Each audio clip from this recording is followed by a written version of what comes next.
quite a bit of lightning going on around us. But the wind has died down, so that part's good.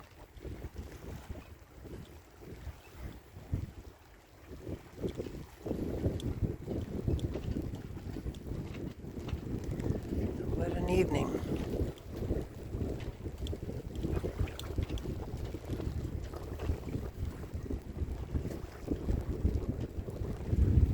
It does make me kind of wish we had a wooden mast